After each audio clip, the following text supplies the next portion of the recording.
दोस्तों, मैं हूं सर्वेश यादव और राज्य व्यवस्था की श्रृंखला को आगे बढ़ाते हुए मैं आपके लिए लेके आया हूं राज्य व्यवस्था की एक नई श्रृंखला, एक नया टॉपिक। दोस्तों, इस आज का जो टॉपिक है, इससे जो क्वेश्चंस पूछे जाते हैं दोस्तों, बहुत ही अधिक पूछे जाते हैं।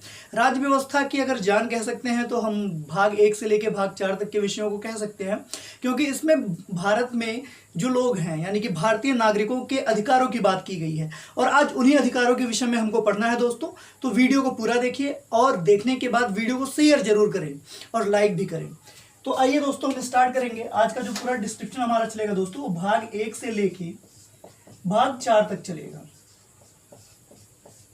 बिना स्किप किए पूरे वीडियोस को देखिएगा। आज अनुच्छेद 1 से लेके अनुच्छेद 52 तक 51A तक आपका टोटल क्लियर हो जाएगा। आगे संघ की कार्यपालिका और राज्य का कार्यपालिका मैंने पहले ही पढ़ा दिया है, तो चीजों को बस रिवाइज करते हुए चलिए, साथ में चलिए दोस्तों।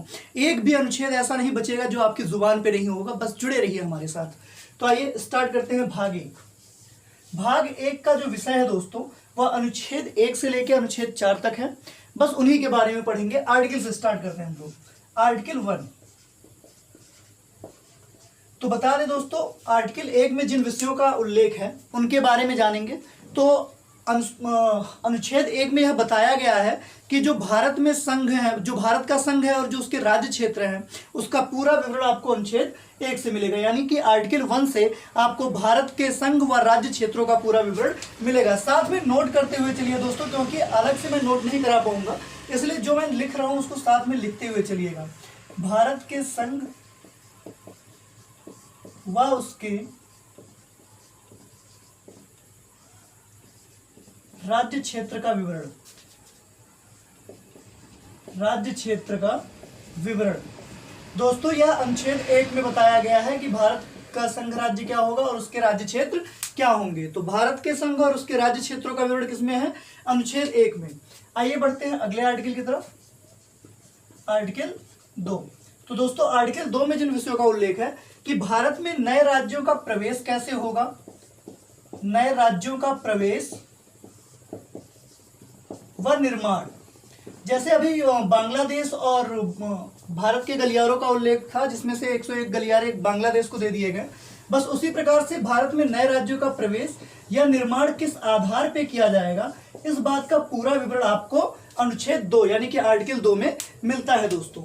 आइए पढ़ते हैं आर्टिकल 3 की तरफ। देखते हैं आर्टिकल 3 में किन का विवरण दिया गया है या किन बातों का उल्लेख दिया गया है। तो दोस्तों बता दें, आर्टिकल 2 में आपने देखा कि नए राज्यों का प्रवेश व निर्माण कैसे हो सकता है। यानी कि जो आर्टिकल 2 को समझिए कि आर्टिकल 2 के द्वारा यह बताया गया है कि यदि भारत चाहे तो भारत देश की जो सीमा है उसके बाहर के क्षेत्रों को अंदर किस प्रकार से ले सकता है, उसका अधिग्रहण या अर्जन कैसे कर सकता है। बस उन्हीं बातों का विवरण आपको आर्टिकल 2 में मिलता है। जबकि आर्टिकल 3 में बताया गया है कि नए राज्यों का निर्माण किस प्रकार से कर सकते हैं भारत के सीमा क्षेत्र के भीतर। यानी कि जो राज्य पहले से ही स्थित हैं भारत में, उनका निर्माण या उनसे एक अलग राज्य का निर्माण किस प्रकार से किया जा सकता है, उनके सीमाओं में परिवर्तन कैसे किया जा सकता है या उनका नामकरण कैसे किया जा सकता है, किस आधार पे किया जा सकता है, उसी का विवरण आपको आर्टिकल 3 में मिलेगा दोस्तों। तो लिख लीजिए, नए राज्यों का निर्माण और नए राज्यों का निर्माण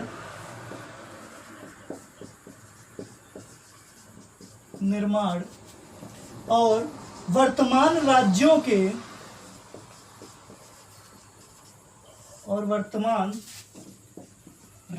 के सीमाओं, क्षेत्रों और नामों में परिवर्तन। यानी कि किस आधार पे उनकी सीमाओं, क्षेत्रों और नामों में परिवर्तन किया जा सकता है। अभी हाल ही में कई राज्यों के नाम बदले गए और कई जिलों के नाम बदले गए हैं दोस्तों, याद होगा। जैसे एग्जांपल के लिए आप जान सकते हैं कि इलाहाबाद का नाम परिवर्तित करके प्रयागराज कर दिया गया। मुगलसराय स्टेशन का नाम बदल के पंडित दीनदयाल उपाध्याय कर दिया गया। तो दोस्तों, यह सब जो भी किया जाता है परिवर्तन, वह आर्टिकल 3 के अंतर्गत ही किया जा सकता है। तो इस बात को ध्यान रखिएगा कि नए राज्यों का प्रावधान या उनकी सीमाओं में, क्षेत्रों में और नामों में परिवर्तन का जो विवरण प्राप्त होता है हमें, वो हमें आर्टिकल 3 से प्राप्त होता है दोस्तों। आइए बढ़ते हैं अगले आर्टिकल की तरफ। आर्टिकल 4 यानी कि अनुच्छेद 4 में। तो दोस्तों जान लीजिए, अनुच्छेद 4 में यह बताया गया है कि जो अनुच्छेद 2 और 3 में वर्णित विषय हैं, यदि इनमें किसी भी प्रकार का संशोधन होता है तो वह भाग 20 के अनुच्छेद 368 के क्लाउज 2 के आधार पर संवैधानिक संशोधन नहीं माने जाएंगे। यानी कि राज्यों का निर्माण, वर्तमान राज्यों के सीमाओं, क्षेत्रों और नामों का परिवर्तन या नए राज्यों का प्रवेश व निर्माण अगर होता है तो वह संवैधानिक संशोधन का दर्जा नहीं प्राप्त कर सकते हैं। दोस्तों बस इसी बात को बताया गया है, लिख लीजिए इसको कि अनुच्छेद 2 व 3 में वर्णित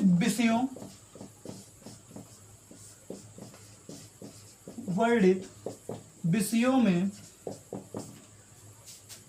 हुए संशोधनों को भाग 20 अनुच्छेद 368 क्लाउज 2 के आधार पर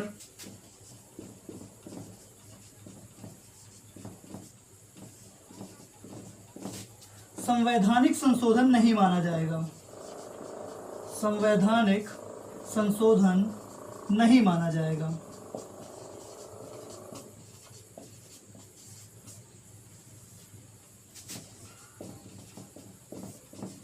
नोट कर लीजिए, यानी कि अनुच्छेद 2 और 3 में यदि कोई परिवर्तन होता है दोस्तों, कोई संशोधन होता है तो वह भाग 20 के अनुच्छेद 368 क्लाउज 2 के आधार पे संवैधानिक संशोधन नहीं माना जाएगा।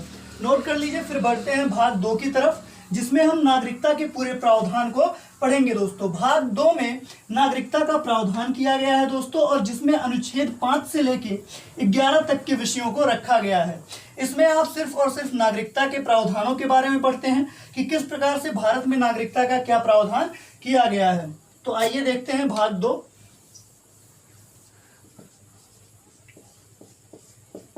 भाग 2 में जो विवरण है दोस्तों वो अनुच्छेद 5 से लेके अनुच्छेद 11 तक के विषयों को रखा गया है, और इस भाग में नागरिकता यानी कि सिटीजनशिप का पूरा विवरण आपको प्राप्त होता है। भाग 2 में अनुच्छेद 5 से 11 तक के विषयों को रखा गया है, जिसमें नागरिकता का प्रावधान यानी कि सिटीजनशिप का पूरा प्रावधान किया गया है। तो आइए देखते हैं आर्टिकल 5 यानी कि अनुच्छेद 5। तो बता दें दोस्तों कि अनुच्छेद 5 में जिन विषयों का विवरण है उसमें बताया गया है कि जब संविधान प्रारंभ हुआ उस समय जो लोग भारत में रह रहे थे उनकी नागरिकता किस प्रकार से थी। यानी कि संविधान के प्रारंभ पर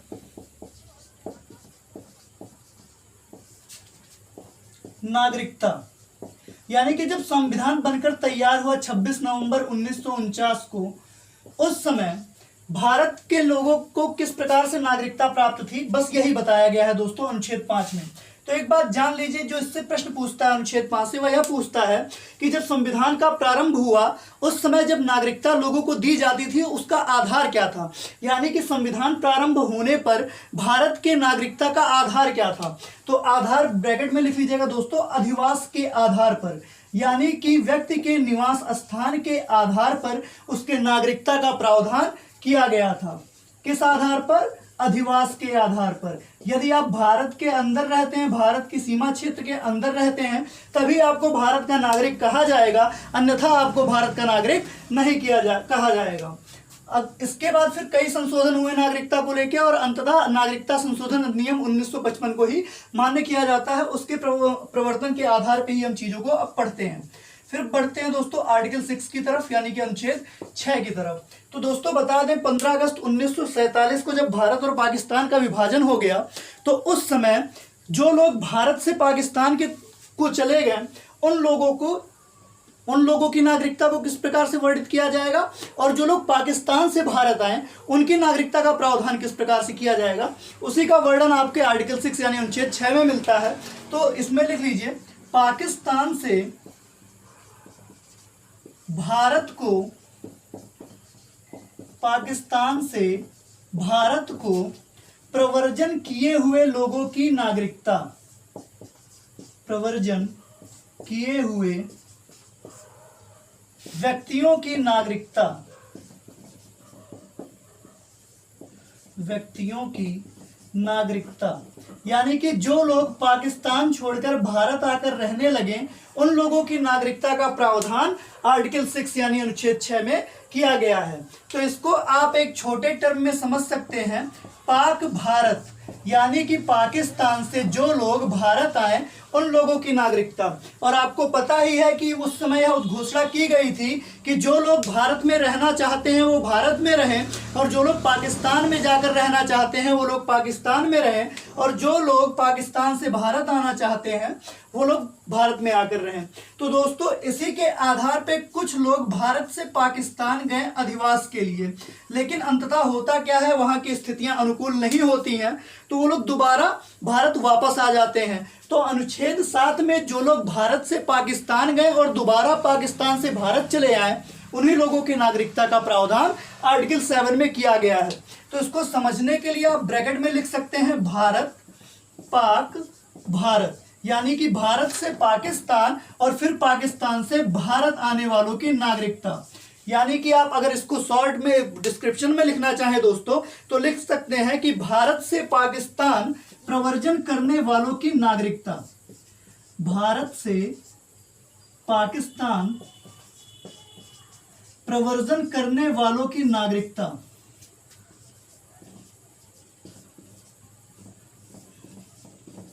प्रव्रजन करने वालों की नागरिकता। बहुत ही इंपॉर्टेंट है दोस्तों, यह कई बार एग्जामिनेशन में पूछा जा चुका है कि प्रव्रजन के बाद भारत पाक भारत से लोगों की नागरिकता का प्रावधान किस अनुच्छेद में किया गया है, तो अनुच्छेद 7 में किया गया है, आर्टिकल 7 में किया गया है। आइए बढ़ते हैं अगले आर्टिकल की तरफ, आर्टिकल 8 यानी कि अनुच्छेद 8। तो दोस्तों बता दें कि कुछ लोग ऐसे भी हैं जिनका जन्म तो भारत में हुआ है पर वह कार्य क्षेत्र के विस्तार के लिए भारत के बाहर रहते हैं, यानी कि जिन्हें अप्रवासी भारतीयों का दर्जा प्राप्त है, ऐसे लोगों की नागरिकता का प्रावधान अनुच्छेद 8 में किया गया है। यानी कि अगर आर्टिकल 8 की बात की जाए तो अप्रवासी भारतीयों की नागरिकता का प्रावधान किसमें किया गया है दोस्तों, आर्टिकल 8 में। अप्रवासी भारतीयों की नागरिकता, नॉन रेजिडेंस ऑफ इंडिया, यानी कि एनआरआई लोगों की नागरिकता का प्रावधान कहां पे मिलेगा दोस्तों, आपको अनुच्छेद 8 में मिलेगा। इसको नोट कर लीजिए, अप्रवासी भारतीयों की नागरिकता, या ब्रैकेट में लिख लीजिएगा NRI, non residence of India, इन लोगों की नागरिकता, यानी कि जो लोग जन्म से तो भारत के ही हैं लेकिन कार्य क्षेत्र के विस्तार से भारत के बाहर रह रहे हैं, उन लोगों की नागरिकता का प्रावधान इसमें किया गया है दोस्तों।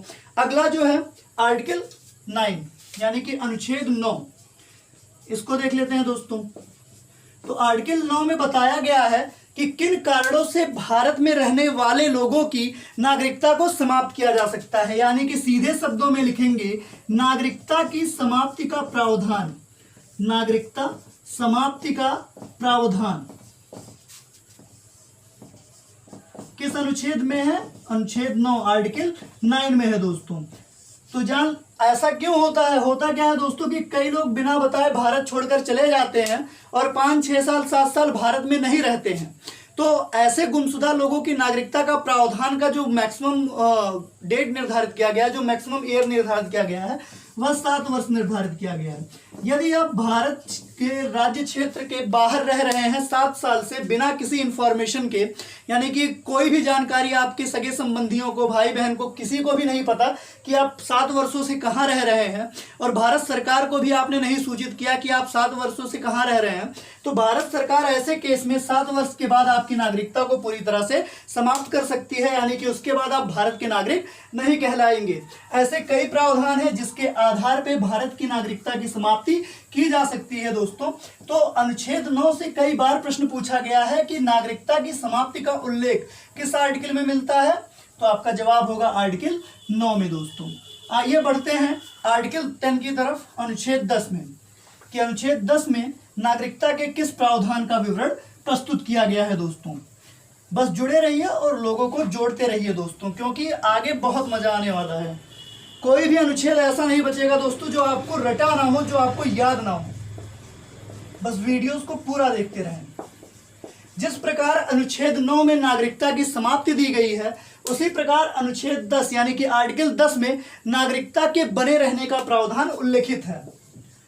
तो 9 में है नागरिकता की समाप्ति और 10 में है नागरिकता का बने रहना, यानी कि किन किन कंडीशंस में आपकी नागरिकता बनी रहेगी भारत की, उसका पूरा उल्लेख वर्णित किया गया है। यदि आप किसी अन्य देश की नागरिकता ग्रहण कर लेते हैं तो प्रावधान क्या होगा, इन सबका पूरा विवरण आपके अनुच्छेद 10 में दिया गया है। आइए देखते हैं आर्टिकल 11 की तरफ।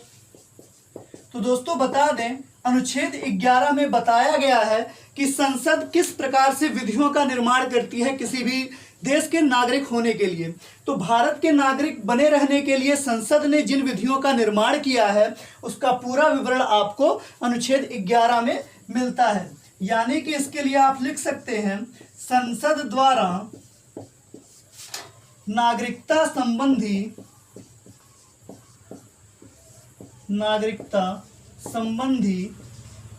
विधियों का प्रावधान,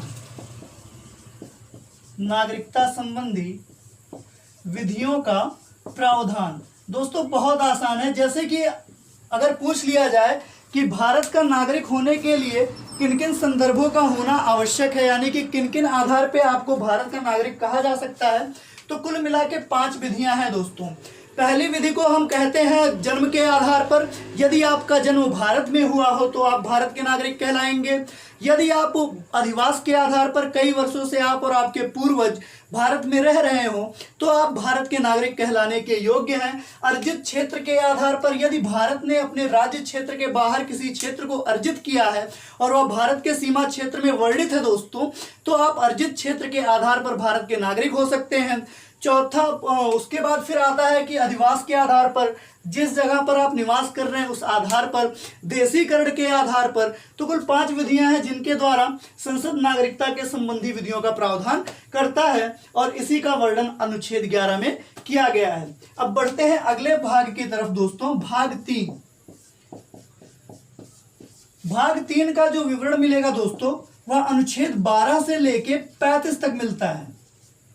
अनुच्छेद 12 से लेके 35 तक मिलता है, लेकिन इसको छोटे छोटे भागों में विभक्त कर दिया गया है एक नए टर्मिनोलॉजी के साथ। इसको हम मौलिक अधिकार की श्रेणी में रखते हैं, यानी कि फंडामेंटल राइट्स। और आप तो जानते हैं कि फंडामेंटल राइट्स से पूछे जाने वाले प्रश्नों की संख्या कितनी अधिक है, तो इसीलिए बिना पॉइंट मिस किए पूरे पॉइंट्स को देखिएगा, समझिएगा और अपने दिमाग में उतारने का पूरा प्रयास करिएगा दोस्तों। तो आइए देखते हैं आर्टिकल 12 में किन बातों का प्रावधान है, 13 में किन बातों का प्रावधान है और ऐसे ही 35 तक किन बातों का प्रावधान किया गया है। तो दोस्तों बता दूं कि किसी भी देश को परिभाषित करना आवश्यक है कि उसने जिन राज्यों का प्रयोग किया है अपने देश में, उस राज्य की शब्दावली क्या है, वहां के रहन सहन का तौर तरीका क्या है, वहां पे कार्यरत कार्यपालिका का प्रावधान क्या है, उसी का पूरा विवरण आपको आर्टिकल 12 में मिलेगा। अनुच्छेद 12 में दोस्तों जो सबसे पहली चीज का वर्णन है वह राज्य की परिभाषा। जैसे कि जब आप अनुसूची 1 पढ़ते हैं तो उसमें जो पहला वक्तव्य मिलता है कि भारत संघ और राज्य क्षेत्रों का विवरण है, राज्य क्षेत्रों का संगठन है। यानी कि उसी राज्यों की परिभाषाओं को यहाँ वर्णित किया गया है जिससे भारत का निर्माण हुआ है। ऐसा तो है नहीं कि जो भारत का निर्माण हुआ है वह कई अलग अलग राज्यों से मिलकर हुआ है, जबकि राज्यों का तो संघ है ना भारत, किसी भी राज्य को भारत से अलग होने की अनुमति नहीं प्राप्त है। तो राज्य की परिभाषा क्या होगी इसका विवरण दिया गया है अनुच्छेद 12 में दोस्तों। तो यदि परिभाषित करना हो कि राज्य क्या है तो इसके लिए सिंपल सा है कि कुछ विषयों को इसके अंतर्गत सम्मिलित कर दिया गया कि राज्य किन किन लोगों से मिलकर बनेगा, और ऐसे कुल 4 लोगों को बनाया गया इस राज्य का हिस्सा। पहला क्या था, संसद।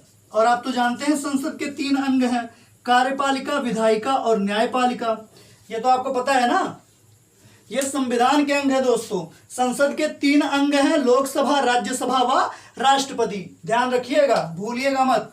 पहला जो चीज बताया गया राज्य को परिभाषित करने के लिए वह यह बताया गया कि संसद व भारत सरकार, राज्य में कौन सम्मिलित होगा, संसद व भारत सरकार।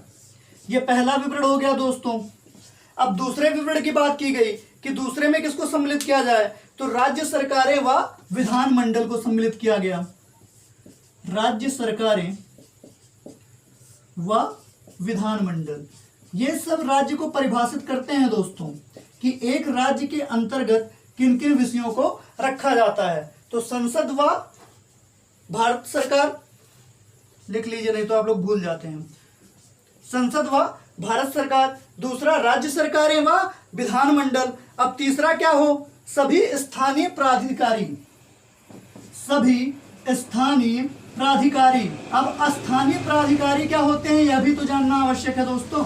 सबसे पहले तो आप यह जान लीजिए कि प्राधिकारी किसे कहते हैं, क्योंकि यदि प्राधिकारी नहीं जानेंगे तो स्थानीय प्राधिकारी कैसे समझ पाएंगे। चौथा सभी स्थानीय प्राधिकारी, तीसरा सभी स्थानीय प्राधिकारी और चौथा अन्य प्राधिकारी।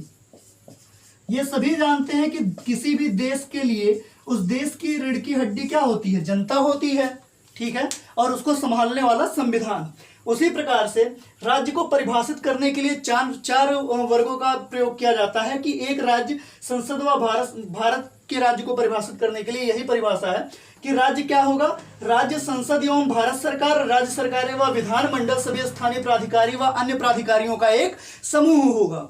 अब प्राधिकारी कौन होंगे यह भी जानना जरूरी है दोस्तों। तो प्राधिकारी उन्हें कहते हैं जो भारत सरकार की विधि, उपविधि, आदेश, अधिसूचना बनाने या जारी करने और उनको परिवर्तित करने की शक्ति रखते हों, वो सभी क्या कहलाएंगे, प्राधिकारी कहलाएंगे। प्राधिकारी कौन कहलाएंगे, जो भारत सरकार के विधि, उपविधि, आदेश या अधिसूचना को बनाने, जारी करने या परिवर्तित करने की शक्ति रखते हों, वो सभी प्राधिकारी कहलाएंगे। अब स्थानीय प्राधिकारी के अंतर्गत कौन आता है दोस्तों, तो स्थानीय प्राधिकारी के अंतर्गत नगर पालिकाएं आती हैं, ग्राम पंचायतें आती हैं, सेटलमेंट बोर्ड आते हैं, ये सभी के सभी स्थानीय प्राधिकारी के अंतर्गत आते हैं। यानी कि स्थानीय प्राधिकारियों में जो ग्राम पंचायत और नगर पंचायतों के स्तर के कार्य हैं वो सभी प्राधिकारी स्थानीय प्राधिकारी के अंतर्गत आते हैं दोस्तों। तो अनुच्छेद 12 को नोट कर लीजिए, फिर हम बढ़ते हैं 13 की तरफ। इतना डिस्क्रिप्शन में कोई बताएगा नहीं दोस्तों, जो जानकारी दे रहा हूं उसको नोट करते हुए चलिए। यूपीएससी तक के क्वेश्चंस आपको यहां से पुटअप कर लिए जाएंगे।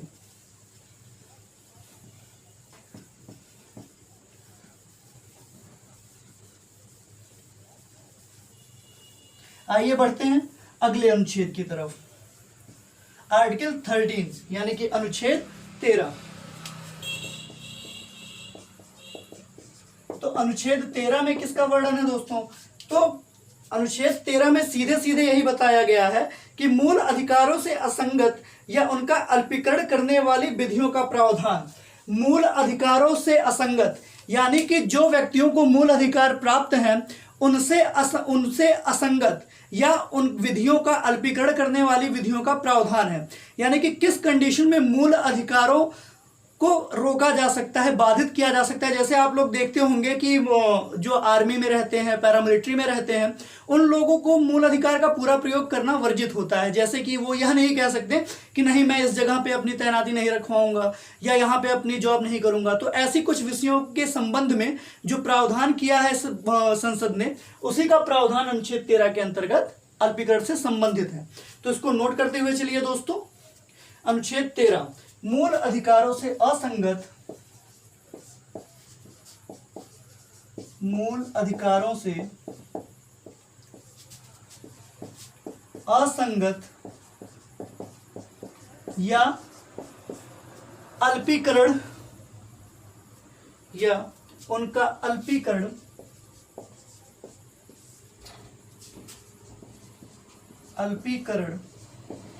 करने वाली विधियों का प्रावधान या उनका अल्पीकरण करने वाली विधियों का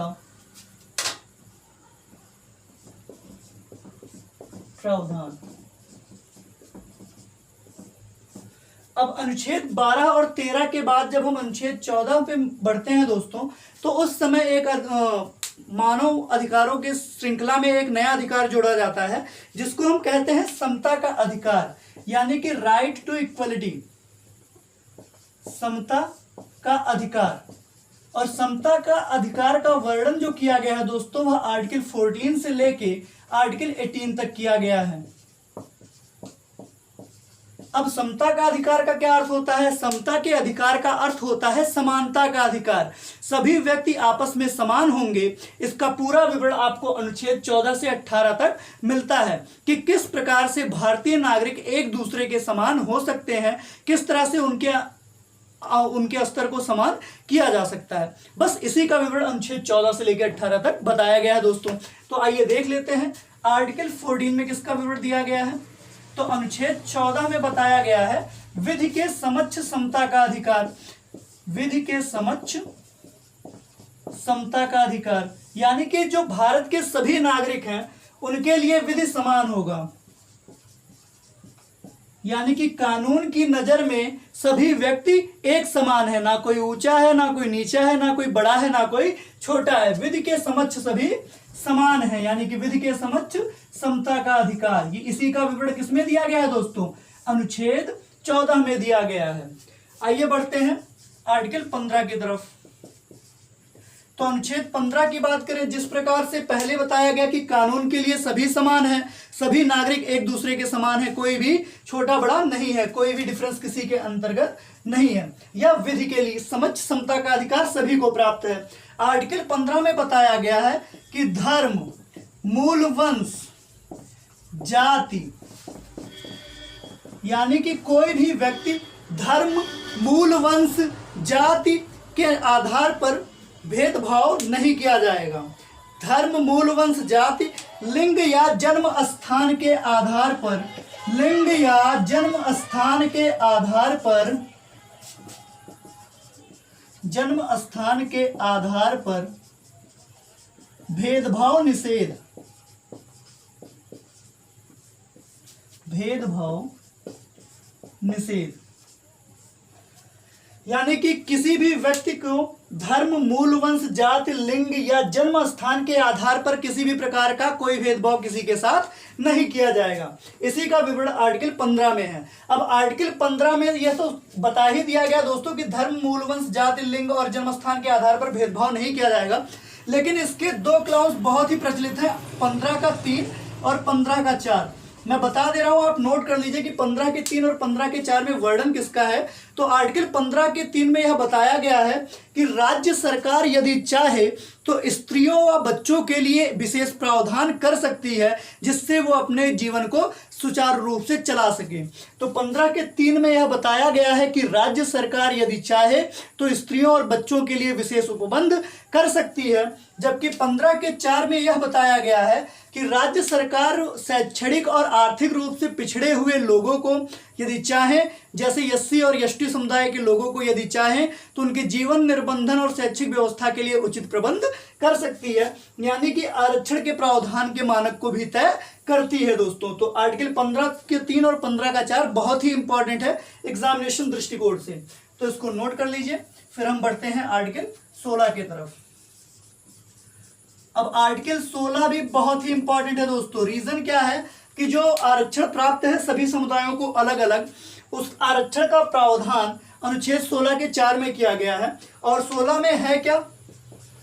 लोक नियोजन में समता का अधिकार। अब लोक नियोजन में समता का अधिकार का क्या अर्थ होता है दोस्तों, यह भी जानना आवश्यक है। लोक नियोजन में समता का अधिकार यानी कि समता का अधिकार से सीधा अर्थ हो गया समता का अधिकार यानी समानता का अधिकार। अब लोक नियोजन क्या है? लोक नियोजन अर्थात कि जैसे कोई संस्था है उस पे कोई सामान्य वर्ग का व्यक्ति आरूढ़ है तो उस पद पर कोई निम्न वर्ग का भी व्यक्ति आसीन हो सकता है। यही होता है लोक नियोजन में समता का अधिकार, यानी कि एक पद पर उच्च वर्ग का भी व्यक्ति बैठ सकता है और निम्न वर्ग का भी व्यक्ति उस पद को ग्रहण कर सकता है अपनी योग्यता के आधार पर। तो लोक नियोजन में समता का अधिकार, इसका पूरा विवरण किसमें है दोस्तों? अनुच्छेद 16 में दिया गया है। आगे बढ़ते हैं आर्टिकल 17 की तरफ, यानी कि अनुच्छेद 17। तो दोस्तों अनुच्छेद 17 सबसे इंपॉर्टेंट प्रश्न है और अधिकतर एग्जामिनेशन में पूछा गया है कि अस्पृश्यता के अंत का उल्लेख संविधान के किस अनुच्छेद में किया गया है। तो आर्टिकल 17 में ही अस्पृश्यता का अंत है दोस्तों, अस्पृश्यता का अंत। अस्पृश्यता का अंत सिर्फ छुआछूत से ही नहीं था दोस्तों, बल्कि इसका जो वास्तविक परिदृश्य देखा जाए तो छुआछूत का अंत अर्थात मनोभाव से किसी अन्य व्यक्ति के प्रति कोई भी भेदभाव ना रखना, यही वास्तविक में छुआछूत का अंत होता है, अस्पृश्यता का अंत होता है। हमने लोगों के विभाजन को तो मान लिया और उनके समान जो अस्पृश्यता के भावना थे, जैसे छुआछूत का जो वर्ग था, उसको भले ही खत्म कर दिया, लेकिन मनोभाव को सुधारना अभी भी काफी हद तक लोगों के लिए मुश्किल है। लेकिन वास्तविकता में देखा जाए तो अस्पृश्यता का अंत सिर्फ और सिर्फ शारीरिक ना होकर दोस्तों मानसिक रूप से भी होना चाहिए। किसी के भी प्रति कोई भी भेदभाव की भावना नहीं रखेंगे, तभी वह अस्पृश्यता के अंत को अच्छे से परिभाषित करेगा दोस्तों। तो यह हो गया समता के अधिकार का पूरा विवरण, यानी कि अनुच्छेद 14 से लेके अनुच्छेद 17 तक का विवरण। इसमें एक और अनुच्छेद है दोस्तों, अनुच्छेद 18, तो वह भी नोट कर लीजिए क्योंकि उससे भी कई बार प्रश्न पूछा जा चुका है। तो आर्टिकल 18, अनुच्छेद 18 में किसका विवरण है दोस्तों? तो अनुच्छेद 18 में बताया गया है कि जो लोगों को उपाधियां दी जाती थी पहले के समय में, उन्हीं उपाधियों का अंत कर दिया जाए और सभी को बराबर कर दिया जाए। उपाधियों का अंत आर्टिकल 18 में वर्णित किया गया है दोस्तों। अब उपाधियों का अंत याद होगा आपको 1806-7 के करीब में दोस्तों राजा राम मोहन राय को राजा की उपाधि दी गई थी। इसी को बोलते हैं उपाधि प्रदान करना। बीरबल को भी राजा की उपाधि प्राप्त थी। तो दोस्तों इन्हीं प्रकार की उपाधियों का अंत कर दिया गया। किसी को भी अब ये सारी उपाधियां नहीं दी जा सकती हैं, क्योंकि सभी व्यक्ति एक दूसरे के समान हैं, कोई उनसे विशिष्ट नहीं है। बस सबके अंदर समानता के भावना को उत्पन्न करने के लिए अनुच्छेद 14 से 18 तक समानता के अधिकार को प्रवर्तित किया गया दोस्तों। उपाधियों का अंत किसमें है? अनुच्छेद 18 में है। अब हम बढ़ते हैं अगले आर्टिकल की तरफ, आर्टिकल 19। ध्यान दीजिएगा दोस्तों कि आर्टिकल 19 को शुरू करने से पहले उसको एक अन्य वर्ग में रखा गया है, स्वतंत्रता का अधिकार। हम जिन भी अधिकारों की बात करेंगे दोस्तों, वह सिर्फ और सिर्फ मानव अधिकारों की बात करेंगे जो भारत के संविधान में भारतीयों के लिए वर्णित है। स्वतंत्रता का अधिकार, इसका उल्लेख आर्टिकल 19 से लेके आर्टिकल 22 तक मिलता है दोस्तों। ध्यान रखिएगा, यह भी पूछा गया है कभी कभी एग्जामिनेशंस में, स्वतंत्रता का अधिकार कहां से कहां तक है। तो आर्टिकल 19 से लेके आर्टिकल 22 तक है दोस्तों। आइए देखते हैं आर्टिकल 19। तो आर्टिकल 19 में बताया गया है दोस्तों वाक एवं अभिव्यक्ति की स्वतंत्रता। वाक एवं अभिव्यक्ति की स्वतंत्रता, यानी कि व्यक्ति को कुछ भी बोलने की स्वतंत्रता प्राप्त है। इसको अन्य कैटेगरियों में भी बांटा गया है, बस हम वही देखेंगे क्योंकि उनसे कई बार प्रश्न पूछा जा चुका है। पूछा गया है कि प्रेस की स्वतंत्रता का वर्णन किसमें है। तो प्रेस की स्वतंत्रता का वर्णन जो किया गया है दोस्तों 19 के ए में किया गया है, अनुच्छेद 19 के ए में। इसमें बताया क्या गया है कि आप बोलने के लिए स्वतंत्र हैं, यानी कि 19 के ए में आपको बोलने की स्वतंत्रता प्राप्त है और इसी को हम प्रेस की स्वतंत्रता के नाम से जानते हैं दोस्तों। अभी मैं इसको इतने अच्छे से एक्सप्लेन कर दूंगा कि आप कभी भी अनुच्छेद 19 में वर्णित सभी विषयों को भूल नहीं पाएंगे। फिर अनुच्छेद 19 के बी में क्या बताया गया है कि शांतिपूर्वक एकत्रित होने की स्वतंत्रता। शांतिपूर्वक एक स्थान पर दो या दो से अधिक लोगों की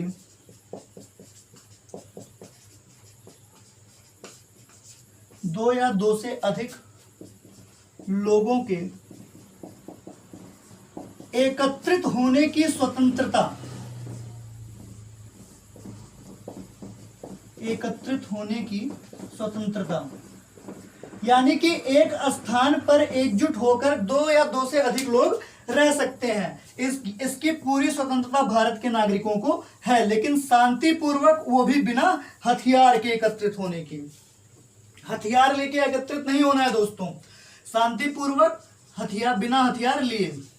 फिर आर्टिकल 19 सी का वर्णन है दोस्तों तो आर्टिकल 19 के सी में संघ बनाने की स्वतंत्रता का वर्णन किया गया है कि लोग संघ बना सकते हैं, किसी भी संघ का निर्माण कर सकते हैं। संघ बनाने की स्वतंत्रता। फिर अनुच्छेद 19 के डी में चलते हैं दोस्तों, आर्टिकल 19 के डी में।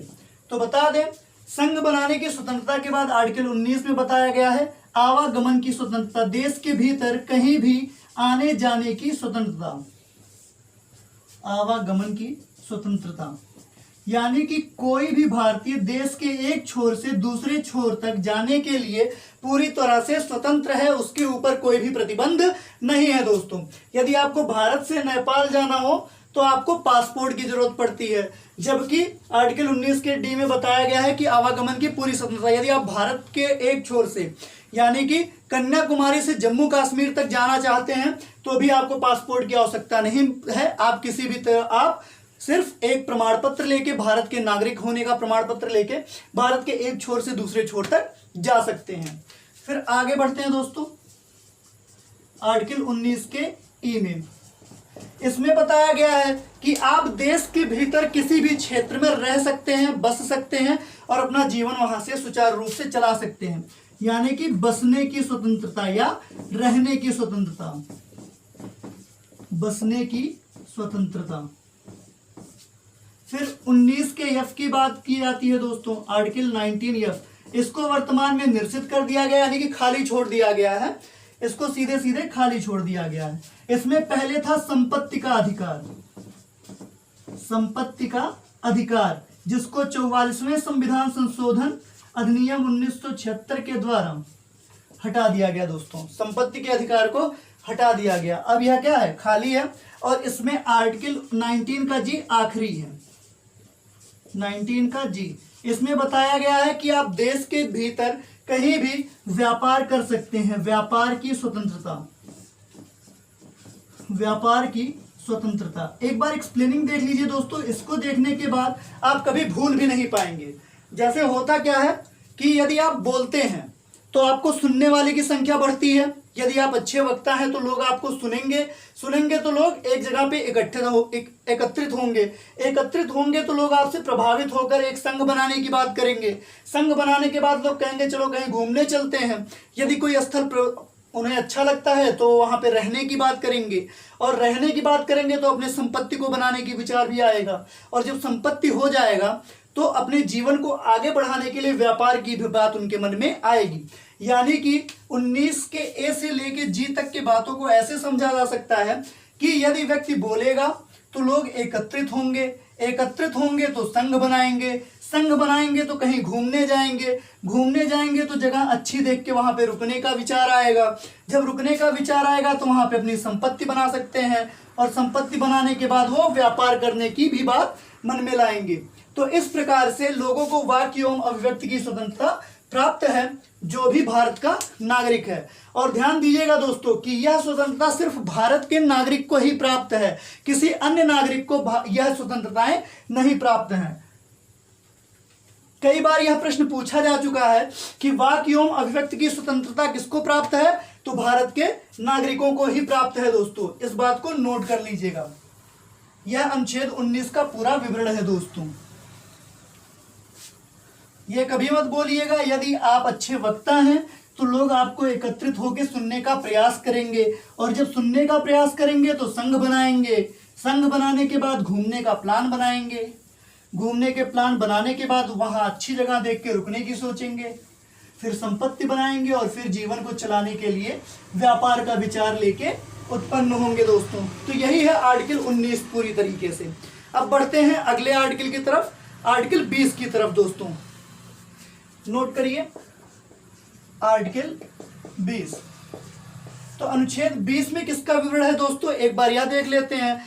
तो अपराधों के लिए दोष सिद्धि के संबंध में संरक्षण का प्रावधान है। अपराधों के लिए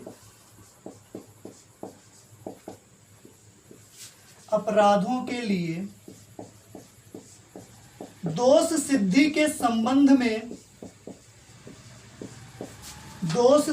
के संबंध में संरक्षण का प्रावधान, संबंध में संरक्षण का प्रावधान।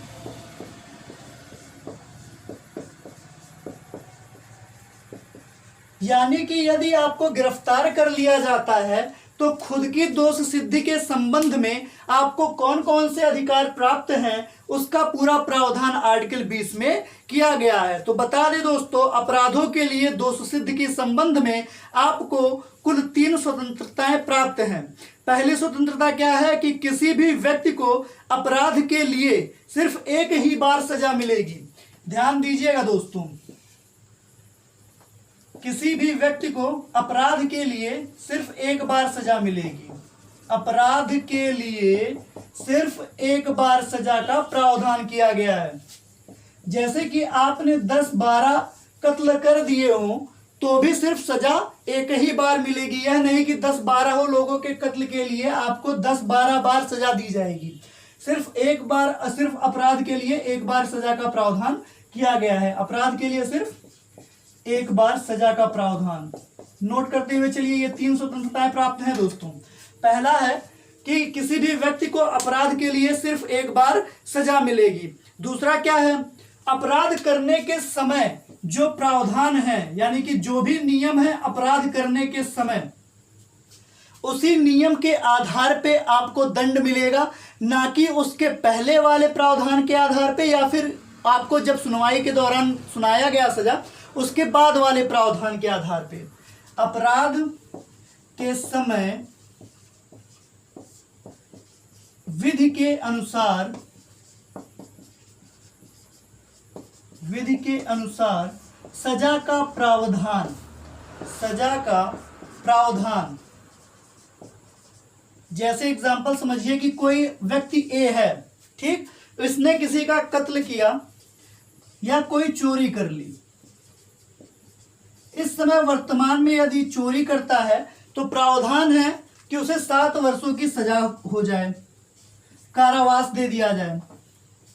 7 वर्ष का कारावास होगा। मान लेते हैं कुछ समय पहले यही चोरी का जो प्रावधान था इसमें 100 कोड़े मारने का प्रावधान रहा हो, और हो सकता है आगे प्रवर्तन करके चोरी करने के लिए आजीवन कारावास की सजा दे दी जाए।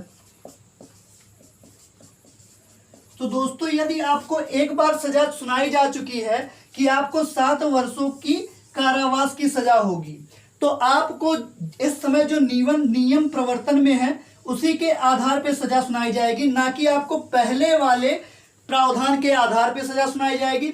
यदि कुछ वर्षों के बाद यह प्रावधान 7 वर्षों का बदल के आजीवन कारावास में हो जाता है तो भी आपको सिर्फ और सिर्फ सजा 7 वर्षों की होगी, ना कि आजीवन कारावास की। तो याद रखिएगा, जो तीसरा है, जो दूसरा है कि अपराध के समय विधि के अनुसार सजा का प्रावधान, वह यही है कि जिस समय आपको सजा मिली है उसका जो भी प्रावधान होगा उसी के आधार पर आपको सजा मिलेगी, अन्यथा किसी और प्रावधान पर नहीं। जो पहले बनी हो या जो बाद में बनी हो उस प्रावधान के आधार पर नहीं। अगला देखते हैं दोस्तों तीसरी स्वतंत्रता। तो कोई भी व्यक्ति जिसने अपराध किया है वह अपने मनपसंद वकील से सलाह ले सकता है, वकील से सलाह ले सकता है या परामर्श ले सकता है।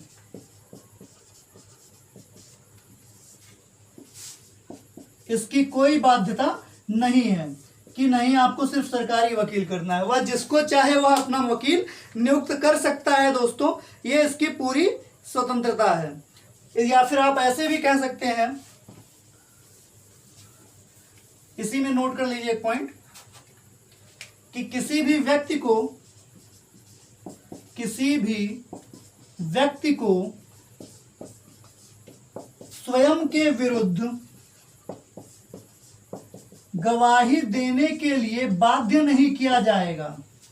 स्वयं के विरुद्ध गवाही देने के लिए बाध्य नहीं किया जाएगा।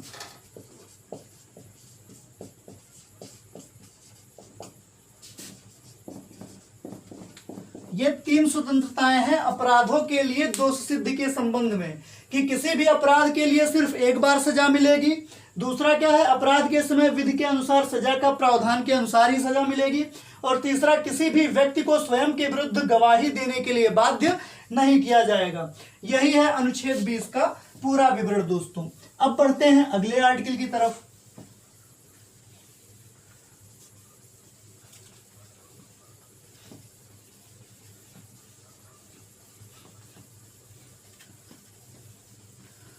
अगले आर्टिकल से कई बार प्रश्न पूछा जा चुका है दोस्तों। अनुच्छेद 21।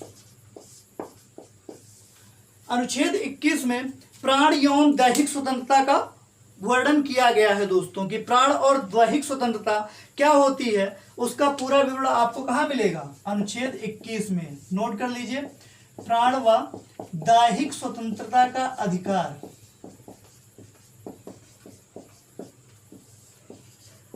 इसको जीने के अधिकार के नाम से भी जाना जाता है। अनुच्छेद 21 को जीने का अधिकार भी कहा जाता है दोस्तों। तो चीजों को जानते रहिएगा। रीजन क्या है कि इसी के आधार पर आत्महत्या को एक अपराध की श्रेणी में रखा गया है, क्योंकि सभी व्यक्ति समान हैं और जिन्होंने भारत में जन्म लिया है उन सभी को जीने का अधिकार प्राप्त है दोस्तों। तो यदि जीने का अधिकार प्राप्त है तो कोई भी व्यक्ति अपने जीवन को समाप्त नहीं कर सकता है। इसी आधार पर प्राण एवं दैहिक स्वतंत्रता के अंतर्गत कोई भी व्यक्ति यदि आत्महत्या करता है तो वह अपराधी माना गया है। इस बात को विशेष ध्यान दीजिएगा कि आत्महत्या को अपराध किस अनुच्छेद के अंतर्गत माना गया है, तो दोस्तों अनुच्छेद 21 के अंतर्गत। नोट कर लीजिए। और जबकि अभी जल्द ही प्रवर्तन करके अनुच्छेद 21 के अंतर्गत ही इच्छा मृत्यु को वैध बताया गया है, लेकिन उसके लिए कुछ कंडीशंस की भी बात की गई है दोस्तों। कंडीशंस में यह बताया गया है कि कोई भी व्यक्ति यदि काफी लंबे समय से मेडिकल उपचार से ग्रस्त हो और उसमें कोई भी सुधार ना हो रहा हो तो वह अपने डॉक्टरों के उचित परामर्श के बाद अपने इच्छा मृत्यु के करार को आगे बढ़ा सकता है। तो प्राण एवं दैहिक स्वतंत्रता का अधिकार अनुच्छेद 21 में है। इसी में अनुच्छेद 21 के ए में एक प्रवर्तन किया गया और जोड़ा गया आर्टिकल 21 का ए। इसमें क्या हुआ दोस्तों कि जब 86वां संविधान संशोधन हुआ, 86वां संविधान संशोधन कब हुआ, वर्ष 2002 और 3 के मध्य, 2002 और 3 के मध्य। इसमें बताया गया कि 6 से 14 वर्ष तक के बच्चों को अनिवार्य और निःशुल्क शिक्षा का प्रावधान किया जाएगा। इसको लिख लीजिए। 21 ए में क्या रखा गया है, 86वां संविधान संशोधन अधिनियम 2002-3 के द्वारा 6 से 14 वर्ष के बच्चों को निःशुल्क और अनिवार्य शिक्षा, 6 से 14 वर्ष के बच्चों को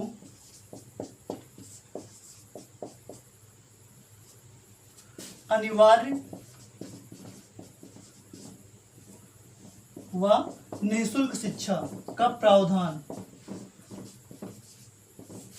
निःशुल्क शिक्षा का प्रावधान किसमें है, अनुच्छेद 21 के ए में है। आइए बढ़ते हैं अगले आर्टिकल की तरफ। आर्टिकल 22 साथ में नोट करते हुए चलिए दोस्तों, कुछ छोड़िएगा मत। आर्टिकल 22 इसमें क्या बताया है, कुछ दशाओं में गिरफ्तारी और निरोध के संबंध में संरक्षण, कुछ दशाओं में गिरफ्तारी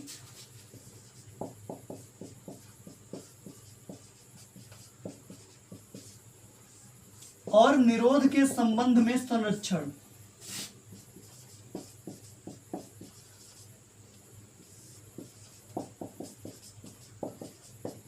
यानी कि यदि आपको गिरफ्तार कर लिया जाए तो आपको उस दशा में कौन कौन से अधिकार प्राप्त हैं, इसका पूरा विवरण आपको आर्टिकल 22 में मिलता है। तो आइए देख लेते हैं दोस्तों कौन कौन से अधिकार प्राप्त हैं। पहला अधिकार कारण जानने का, आपको किस वजह से गिरफ्तार किया जा रहा है इस कारण को जानने की स्वतंत्रता है आपको। आप उस पुलिस अधीक्षक या पुलिस अधिकारी से पूछ सकते हैं कि आपको गिरफ्तार क्यों किया जा रहा है। पहला क्या हो गया, कारण जानने का अधिकार।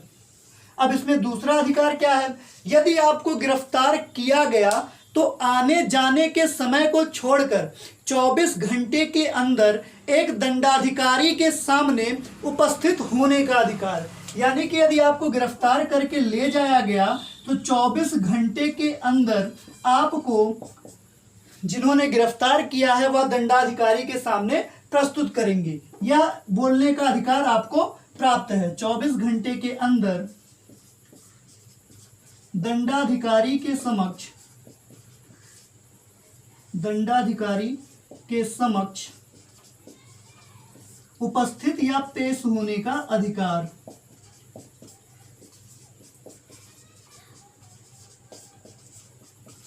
दंडाधिकारी के सामने उपस्थित या पेश होने का अधिकार यह आपको प्राप्त है। और तीसरा, मनपसंद वकील चुनने का अधिकार। मनपसंद वकील चुनने का अधिकार या नियुक्त करने का अधिकार।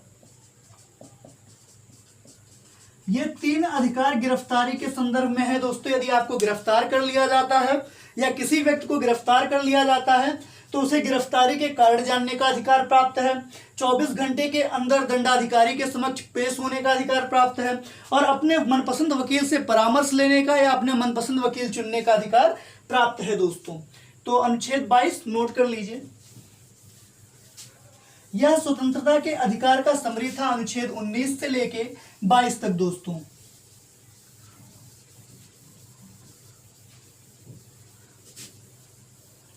आइए देखते हैं अगला आर्टिकल अनुच्छेद 23।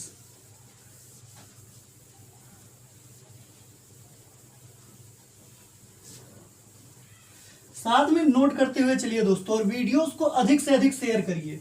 जितनी मेहनत मैं आपके लिए कर रहा हूं कम से कम आप इतनी मेहनत तो कर ही सकते हैं। मेरे वीडियोस को अधिक से अधिक शेयर करिए और अधिक से अधिक लोगों को जोड़िए दोस्तों, क्योंकि मैं जो भी पढ़ाऊंगा वह निःशुल्क और ऑनलाइन ही पढ़ाऊंगा। तो इसलिए आप लोग अधिक से अधिक लोगों को जोड़ने का प्रयास करें दोस्तों। अगर हम आर्टिकल 23 से बात करें तो एक अन्य उपमा दी गई है इसको, शोषण के विरुद्ध अधिकार। शोषण के विरुद्ध अधिकार, इसको इंग्लिश में राइट टू, या फिर इसको इंग्लिश में कहते हैं राइट अगेंस्ट एक्सप्लॉयटेशन। और इसका विवरण आपको अनुच्छेद 23 व अनुच्छेद 24 के अंतर्गत प्राप्त होगा दोस्तों। ठीक है, तो अनुच्छेद 23 और 24 का पूरा ध्यान रखेंगे आप। आइए देखते हैं आर्टिकल 23। नोट करिए दोस्तों, आर्टिकल 23 में मानव के दुर्व्यापार और बलात्श्रम का निषेध। मानव के दुर्व्यापार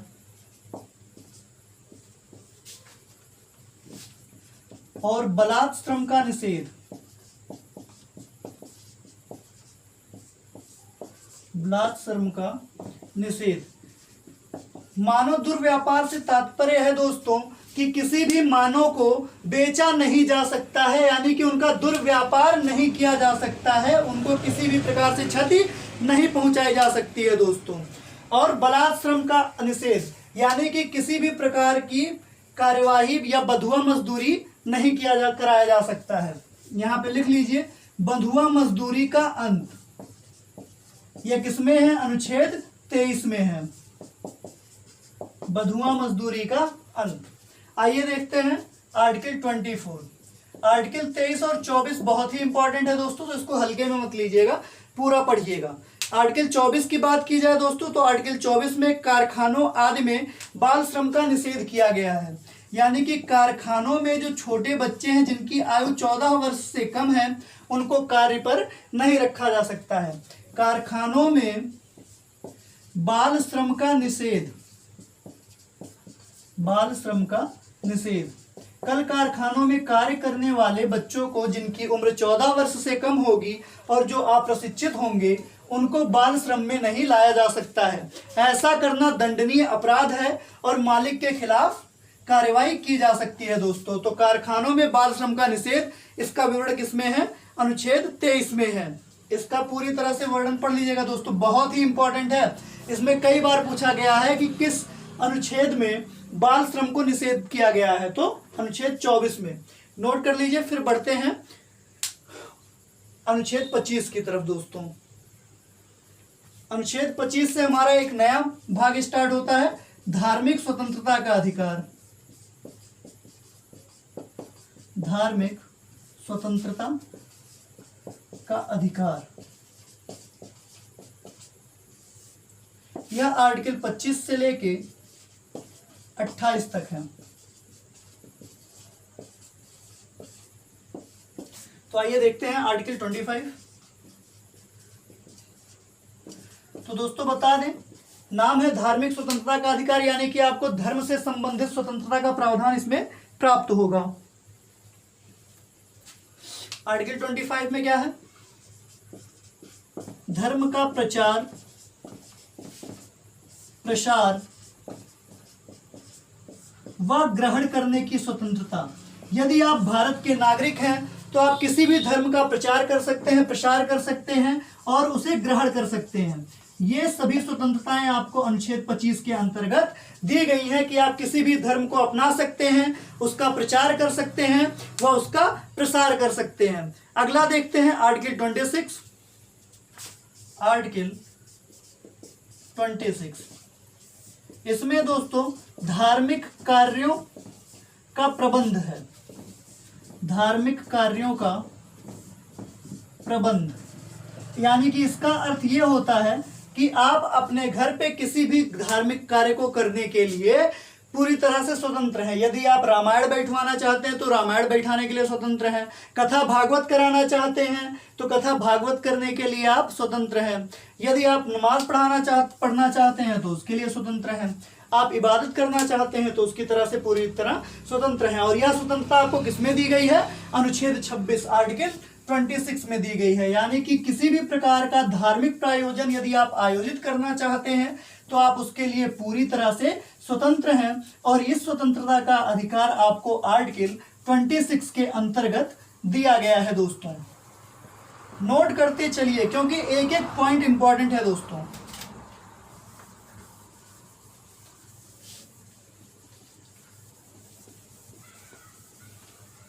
आइए आगे बढ़ते हैं आर्टिकल 27 की तरफ। तो देख लेते हैं दोस्तों कि अनुच्छेद 27 में किन बातों का विवरण प्रस्तुत किया गया है, आर्टिकल 27 में किन बातों का उल्लेख किया गया है, क्योंकि यह सभी एग्जामिनेशंस की दृष्टि से बहुत ही महत्वपूर्ण है दोस्तों। अगर एक भी पॉइंट छूटेगा तो नंबर गंवा देंगे आप। तो आर्टिकल 26 में जो बताया गया है दोस्तों, वह किसी भी विशिष्ट धर्म की अभिवृद्धि के लिए करों के संदाय में स्वतंत्रता दिया गया है। करों के संदाय में स्वतंत्रता, इसका अर्थ होता है दोस्तों कि यदि आप किसी धर्म को मानते हैं या उस धर्म को प्रसारित करना चाहते हैं और आप चंदा उसके लिए इकट्ठा करना चाहते हैं तो आप चंदा ग्रहण करने के लिए भी स्वतंत्र हैं, यानी कि चंदा लेने के लिए भी स्वतंत्र हैं और चंदा देने के लिए भी। यदि आप कर देना चाहें तो उसके लिए भी स्वतंत्र हैं, यदि ग्रहण करना चाहें तो भी स्वतंत्र हैं। किसी भी धर्म के प्रसार के लिए, अभिवृद्धि के लिए आप करों के संदाय में पूरी तरह से स्वतंत्र हैं। यदि आपकी इच्छा है किसी धर्म में तो आप उसके संदर्भ में कोई भी दान दे सकते हैं। इसके लिए आप पूरी तरीके से स्वतंत्र हैं दोस्तों। यही इसी का प्रावधान आर्टिकल 27 के अंतर्गत किया गया है। आगे देखते हैं आर्टिकल 28 में किसका प्रावधान किया गया है। ये सभी प्रावधान जो धार्मिक स्वतंत्रता से संबंधित है दोस्तों, सब महत्वपूर्ण है और सबसे प्रश्न पूछे जा चुके हैं, तो एक भी पॉइंट मिस मत करिएगा। आइए देखते हैं आर्टिकल 28। तो आर्टिकल 28 में बताया गया है शिक्षण संस्थाओं में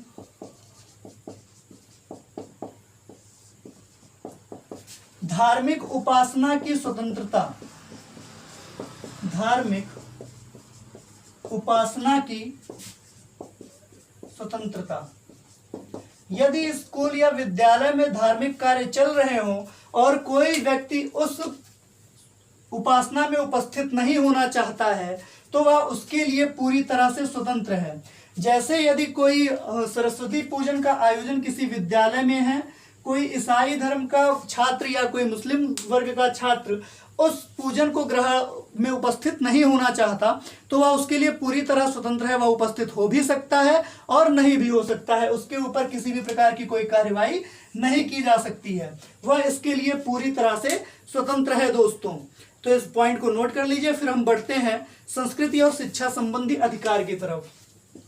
अगला हेडिंग डालिएगा संस्कृति और शिक्षा संबंधी अधिकार।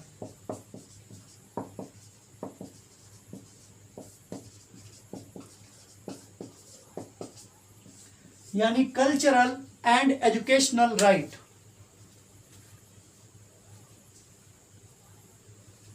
इसका प्रावधान आर्टिकल 29 व 30 में किया गया है।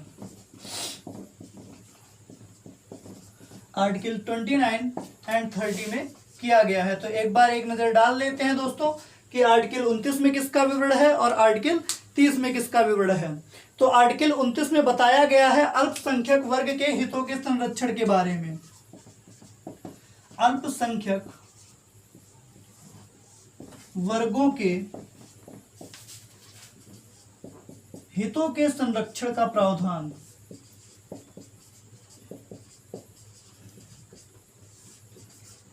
हितों के संरक्षण का प्रावधान। यह कई बार पूछा जा चुका है कि अल्पसंख्यक वर्गों के हितों के संरक्षण का उल्लेख किस आर्टिकल में है, तो आर्टिकल 29 में है दोस्तों। और अधिकतर या जो क्वेश्चन है वह यूपी पीसीएस के एग्जामिनेशंस में पूछे जा चुके हैं, तो इस प्रश्न पे विशेष ध्यान दीजिएगा दोस्तों। अगला देखिए आर्टिकल 30। तो आर्टिकल 30 में बताया गया है कि शिक्षण संस्थाओं की स्थापना, शिक्षण संस्थाओं की स्थापना और प्रशासन में अल्पसंख्यक वर्गों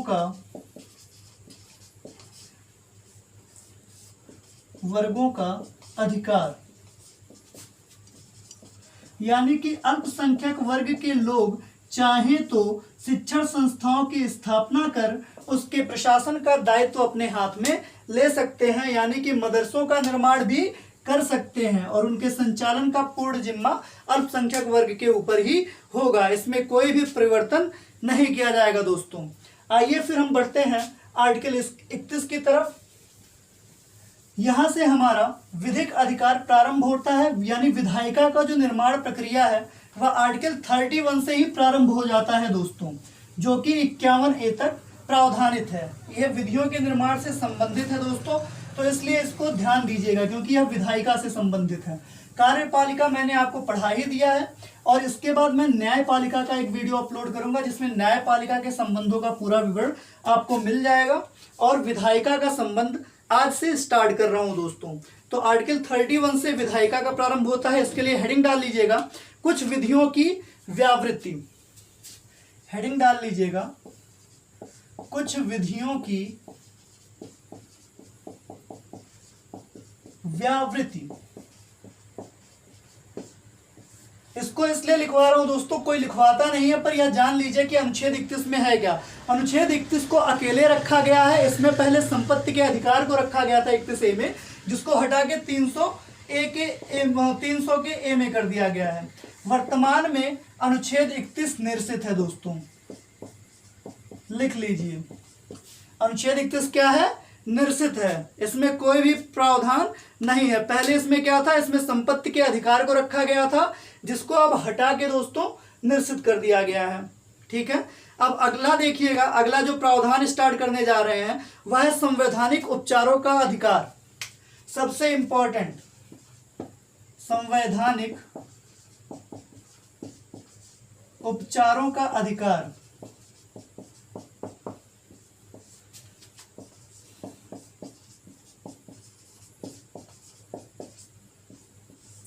इसका डिस्क्रिप्शन आपको अनुच्छेद 32 से लेके अनुच्छेद 35 तक मिलेगा। ठीक है दोस्तों, संवैधानिक उपचारों का अधिकार कहां से कहां तक है? अनुच्छेद 32 से लेके 35 तक है।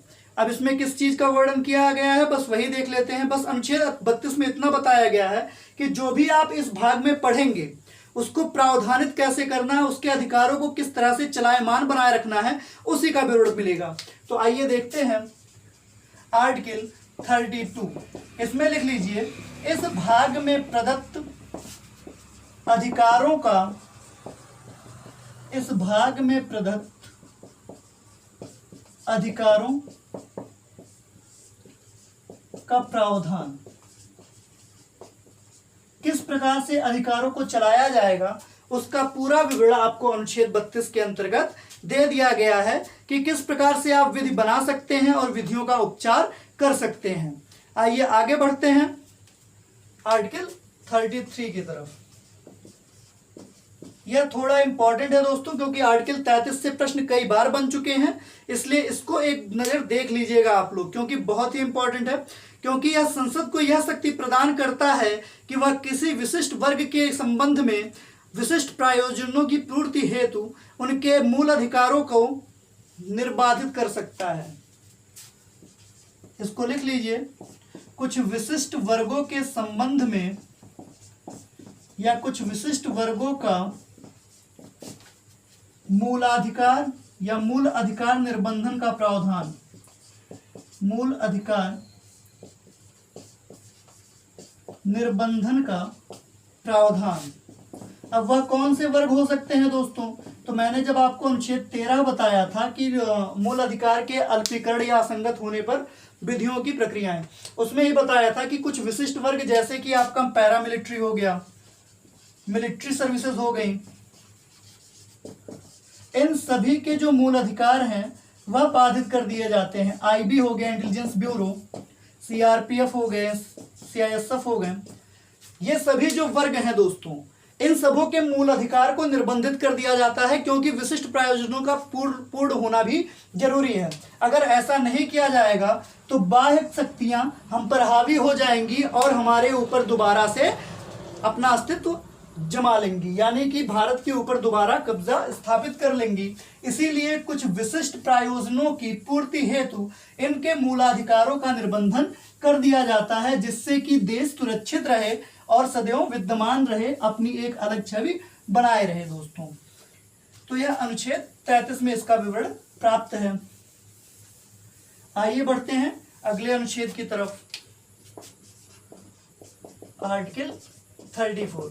अब आर्टिकल 34 भी बहुत महत्वपूर्ण है दोस्तों। अब पूछेंगे ऐसा क्यों है? तो आर्टिकल 34 ही एक माध्यम है जिसके लिए आपको यह बताया गया है कि जब सेना विधि लागू हो तो उस समय भारत में किसी राज्य क्षेत्र में विधि बनाने की शक्ति सिर्फ और सिर्फ संसद को प्राप्त है, अन्य किसी को प्राप्त नहीं है।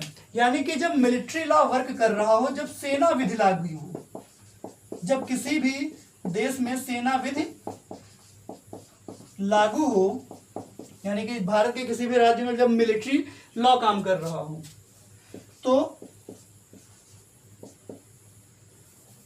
जब सेना विधि लागू हो तो संसद किसी भी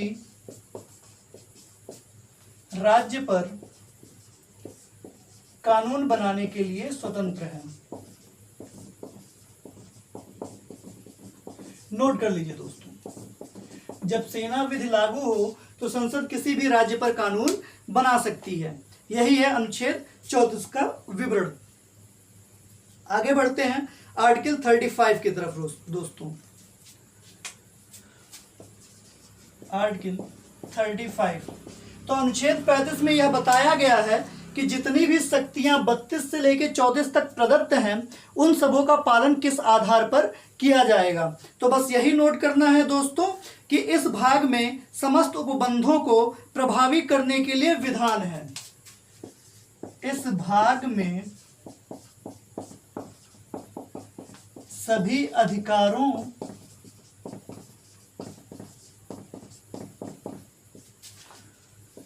को प्रभावी करने के लिए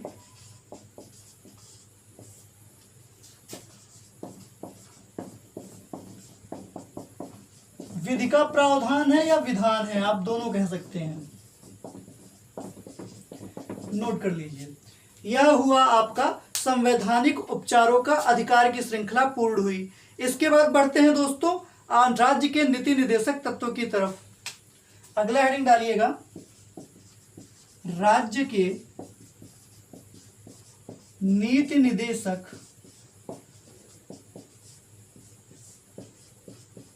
तत्व, और ये आपको आर्टिकल 36 से लेके 51 तक के विवरण में प्राप्त होगा। अब यहीं से हमारा वास्तविक कार्य प्रणाली प्रारंभ होता है दोस्तों।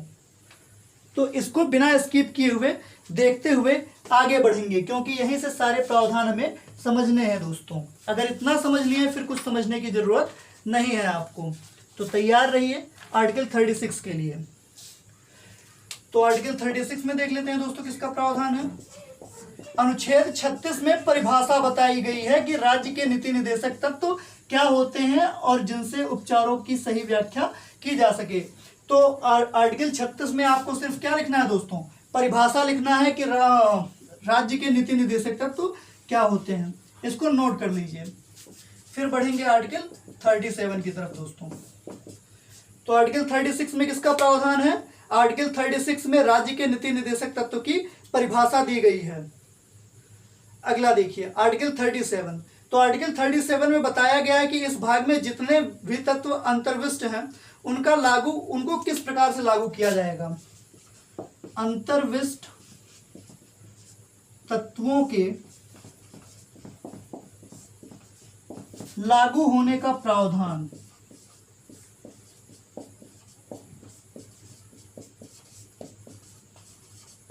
अंतर्विष्ट तत्वों के लागू होने का प्रावधान कहाँ मिलता है, आर्टिकल 37 में मिलता है दोस्तों।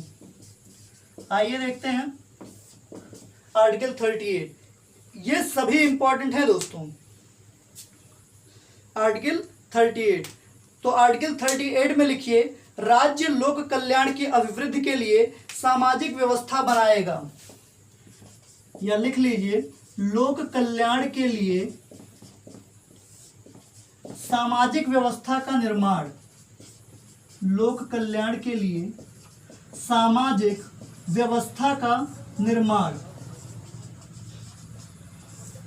सामाजिक व्यवस्था का निर्माण इसी का विवरण किसमें है दोस्तों, आर्टिकल 38 में है। और इसके बाद जो अनुच्छेद 39 है दोस्तों, उससे तो यूपीएसआई 2016 में प्रश्न पूछा गया था, और उसके बाद आज तक इस अनुच्छेद से हर एग्जामिनेशन में 1 या 2 प्रश्न मिल ही जाते हैं, क्योंकि यह समान कार्यों से संबंधित है जिसके लिए समान वेतन का प्रावधान सरकारें करती हैं। इसीलिए आर्टिकल 39 से बनने वाले प्रश्नों की संख्या भी बहुत ही अधिक है दोस्तों। तो आइए बढ़ते हैं आर्टिकल 39 की तरफ। साथ में लिखते हुए चलिएगा दोस्तों, रुकिएगा मत। तो लिखिए, राज्य द्वारा समान कार्य के लिए समान वेतन का प्रावधान। राज्य के द्वारा समान कार्य के लिए समान वेतन का प्रावधान, चाहे वह महिला हो या पुरुष, यदि एक प्रतिष्ठित पद को धारण करती है जिस कार्य का निर्वहन पुरुष भी उसी दायित्व से करता है, तो जो वेतन पुरुष को मिलेगा वही वेतन महिलाओं को मिलेगा। इसीलिए इसका पूरा प्रावधान अनुच्छेद 39 के अंतर्गत कर दिया गया है कि राज्य के द्वारा समान कार्य के लिए समान वेतन का प्रावधान किया जाएगा दोस्तों। आइए बढ़ते हैं आर्टिकल 40 की तरफ। और इससे तो आप बहुत ही भली भांति परिचित होंगे, लेखपाल और वीडियो के एग्जामिनेशंस में इससे कई प्रश्न पूछे गए हैं दोस्तों। तो बता दें कि अनुच्छेद 40 में किसका विवरण है, आपको पता भी होगा, ग्राम पंचायतों के संगठन का विवरण है दोस्तों। ग्राम पंचायतों का संगठन नोट कर लीजिए। अनुच्छेद 40 तो कई बार एग्जामिनेशन में पूछा है, आपके सामने भी पड़ा होगा ये प्रश्न, नोट कर लीजिए। फिर हम बढ़ेंगे आर्टिकल 41 की तरफ दोस्तों।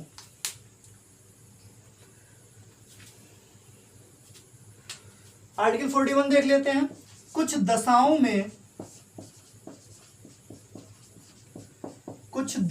में काम, शिक्षा व लोक सहायता पाने का अधिकार, व लोक सहायता पाने का अधिकार। इसका विवरण किस अनुच्छेद में है दोस्तों? इसका विवरण अनुच्छेद 41 में है कि आप कुछ दशाओं में काम, शिक्षा व लोक सहायता प्राप्त कर सकते हैं। इसका विवरण किसमें मिलेगा? अनुच्छेद 41 में मिलेगा दोस्तों। आइए बढ़ते हैं अगले आर्टिकल की तरफ, आर्टिकल 42 की तरफ। आर्टिकल 42, तो अनुच्छेद 42 में किसका विवरण है दोस्तों? यह भी जान लीजिए क्योंकि यह स्त्री प्रसूति से संबंधित है, इसलिए यह भी इंपॉर्टेंट है। तो इसमें लिखिएगा लोक कल्याण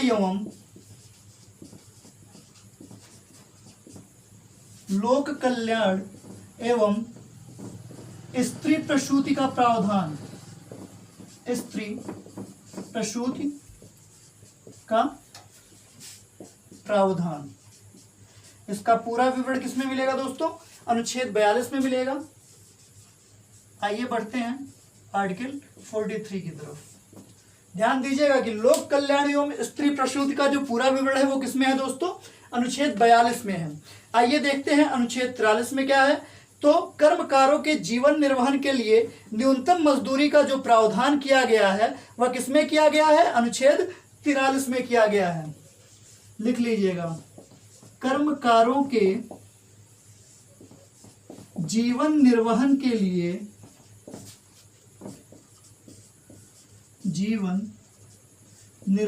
लिए न्यूनतम मजदूरी का प्रावधान।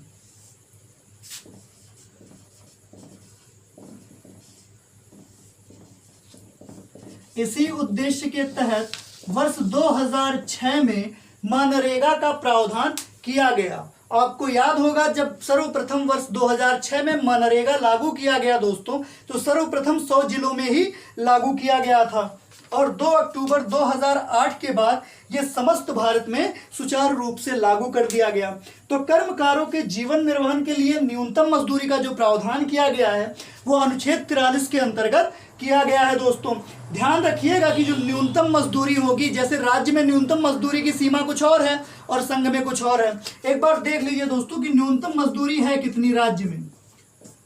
राज्य में कर्मकारों के लिए न्यूनतम मजदूरी कितनी है? तो वर्तमान में यह आंकड़ा 180 रुपए है। और यदि संघ की बात की जाए, संघ में न्यूनतम मजदूरी, तो वर्तमान में संघ में न्यूनतम मजदूरी का जो प्रावधान है वह कितना है?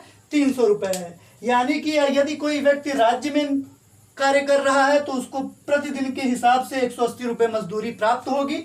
यदि वह संघ में कार्य कर रहा है तो उसे 300 रुपए मजदूरी प्राप्त होगी। यह वर्तमान प्रावधानों के आधार पर वर्णित है दोस्तों, नोट कर लीजिए। फिर बढ़ते हैं अगले प्रावधान की तरफ, अगले अनुच्छेद की तरफ। दोस्तों जितने भी अनुच्छेद हैं आर्टिकल 1 से लेके 51A तक सब इंपॉर्टेंट हैं और सबसे प्रश्न पूछे जा चुके हैं। तो वीडियोस को सोते समय या सुबह उठ के एक बार जरूर देख लें ताकि रिकैप होता रहे। इतना बड़ा भी नहीं है संविधान कि आप याद ना कर सकें, बहुत आसान है और आप करेंगे क्योंकि आपको बनना है सबसे बेहतर। अगला बढ़ते हैं दोस्तों आर्टिकल 44 की तरफ। तो यह तो सबसे प्रचलित अनुच्छेद रह चुका है क्योंकि इसमें क्या बताया गया है? इसमें बताया गया है कि नागरिकों के लिए किस प्रकार से एक समान सिविल संविधा का प्रावधान किया गया है। तो आर्टिकल 44 में लिख लीजिए, नागरिकों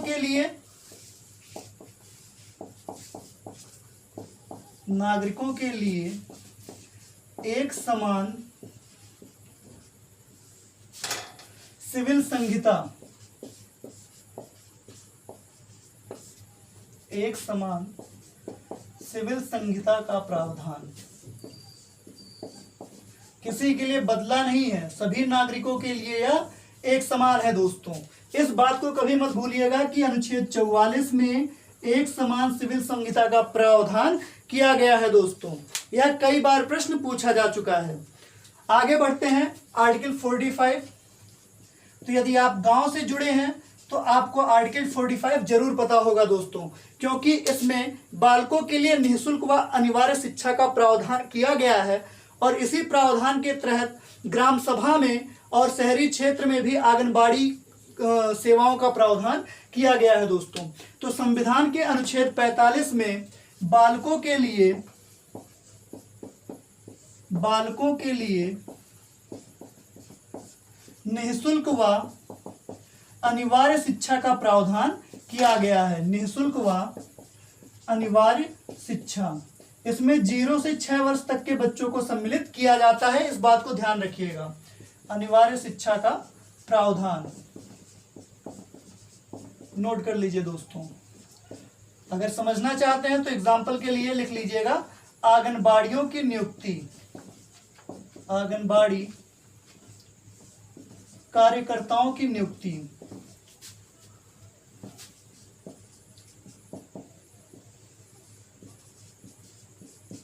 आंगनबाड़ी कार्यकर्ताओं की नियुक्ति। आगे बढ़ते हैं दोस्तों आर्टिकल 46 की तरफ। ये सभी इंपॉर्टेंट है दोस्तों। आर्टिकल 36 से लेके 51A तक जितने भी प्रावधान मिलेंगे वह सब बहुत ही महत्वपूर्ण है। आंगनबाड़ी का शुभारंभ अनुच्छेद 45 के अंतर्गत किया गया, जिसके अंतर्गत बालकों के लिए निःशुल्क शिक्षा व अनिवार्य शिक्षा का प्रावधान किया गया। इसके अंतर्गत 0 से 6 वर्ष तक के बच्चों को रखा जाता है दोस्तों। आइए देखते हैं आर्टिकल 46। तो अनुसूचित जाति व अनुसूचित जनजाति वर्गों के लिए, या कह सकते हैं अनुसूचित जाति व अनुसूचित जनजाति क्षेत्र, अनुसूचित जाति व अनुसूचित जनजाति व अन्य दुर्बल वर्गों के लिए, यानी कि जो इनसे भी दबे वर्ग हैं, अन्य दुर्बल वर्गों के लिए शिक्षा व अर्थ संबंधी प्रावधान, शिक्षा व अर्थ संबंधी प्रावधान,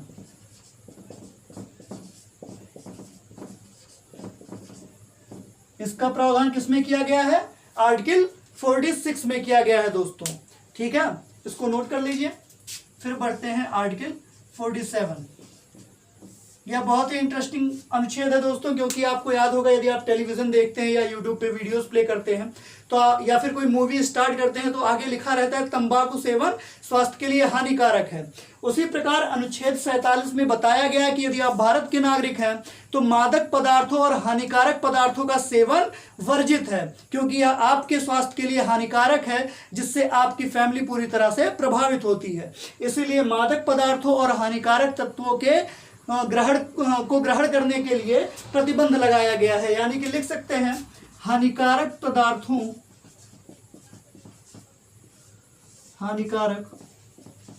पदार्थों के सेवन पर प्रतिबंध, या निषेध भी कह सकते हैं, के सेवन पर प्रतिबंध। इसके साथ ही साथ पोषाहार व पोषक तत्वों का वितरण का प्रावधान, पोषक तत्वों के वितरण का प्रावधान, ये किसमें किया गया है? अनुच्छेद 47 में किया गया है। और इसी को लेके दोस्तों मिड डे मील योजना का शुभारंभ भारत में किया गया था। कब से किया गया? वर्ष 1995। एग्जाम्पल में लिख लीजिएगा, मिड डे मील योजना प्राथमिक विद्यालयों में स्टार्ट किया गया था। मिड डे मील योजना कब से स्टार्ट हुआ दोस्तों? वर्ष 1995 से। नोट कर लीजिए। फिर हम बढ़ते हैं अगले आर्टिकल की तरफ। आर्टिकल 47 तक कोई कंफ्यूजन नहीं होनी चाहिए। यदि आपको कोई भी कंफ्यूजन हो दोस्तों तो कमेंट बॉक्स में कमेंट करके पूछ लीजिएगा। आप जब भी पूछेंगे आपको आपका जवाब मिल जाएगा, या डिस्क्रिप्शन में जो नंबर दिया गया है उस पर कॉल करके भी आप जानकारी प्राप्त कर सकते हैं बिना किसी हेजिटेशन के। आपके सभी प्रश्नों का जवाब आपको प्राप्त होगा। और जल्द ही दोस्तों टेलीग्राम ग्रुप स्टार्ट होने वाला है, तो टेलीग्राम ग्रुप में जुड़िए और अपने सभी प्रश्नों का जवाब भी पाइए, साथ ही पीडीएफ भी मिलेगा आपको। आइए देखते हैं आर्टिकल 48।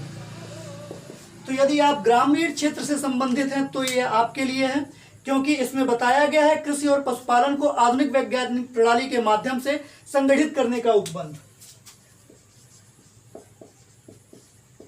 कृषि एवं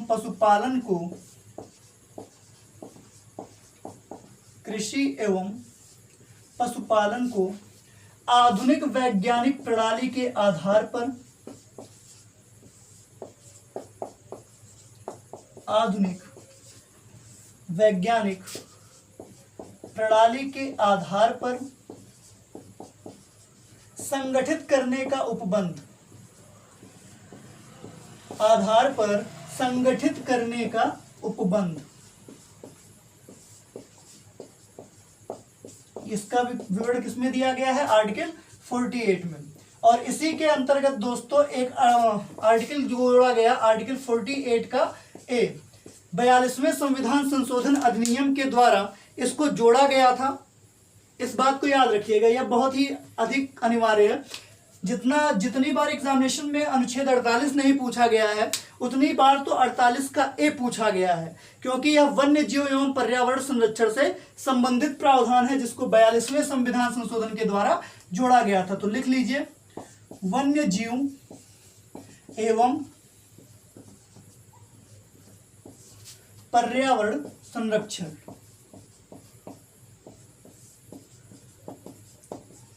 का उपबंध किसमें दिया गया है? आर्टिकल 48 के ए में दिया गया है। आगे बढ़ते हैं दोस्तों आर्टिकल 49 की तरफ। अब अनुच्छेद 49 में क्या दिया गया है दोस्तों, इसका विवरण भी जान लीजिए, क्योंकि एग्जामिनेशन में यह भी पूछा गया है कि वह कौन सा अनुच्छेद है जो हमें राष्ट्रीय स्मारकों व धरोहरों के संरक्षण की शक्ति प्रदान करता है, या राष्ट्रीय स्मारकों व धरोहरों के संरक्षण का अधिकार प्रदान करता है।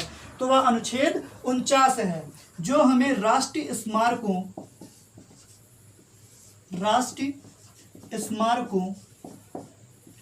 व धरोहरों के संरक्षण का अधिकार प्रदान करता है, व धरोहरों के संरक्षण का अधिकार। नोट कर लीजिए दोस्तों, राष्ट्रीय स्मारकों व धरोहरों के संरक्षण का अधिकार कौन देता है? आर्टिकल 49, अनुच्छेद 49 देता है। और अब बढ़ते हैं दोस्तों आर्टिकल 50 की तरफ। अनुच्छेद 50, तो अनुच्छेद 50 में दोस्तों कार्यपालिका का न्यायपालिका से पृथक्करण किया गया है, यानी कि कार्यपालिका और न्यायपालिका के मध्य कोई अंतर संबंध नहीं होगा। कार्यपालिका अलग कार्य करेगी और न्यायपालिका अलग कार्य करेगी। इसको नोट कर लीजिए दोस्तों, कार्यपालिका का न्यायपालिका से पृथक्करण, यह भी क्वेश्चन इंपॉर्टेंट है। न्यायपालिका का पृथक्करण नोट कर लीजिए दोस्तों। अगला है आर्टिकल 51, 50 नोट कर लीजिए। फिर 51 के बारे में आते हैं दोस्तों। आर्टिकल 51 में क्या बताया गया है? अंतरराष्ट्रीय शांति और सुरक्षा की अभिवृद्धि किस प्रकार से होगी, उसके लिए उपबंध। अंतरराष्ट्रीय शांति व सुरक्षा के लिए उपबंध।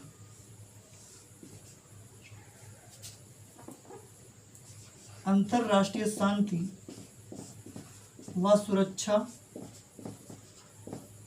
में अभिवृद्धि का उपबंध।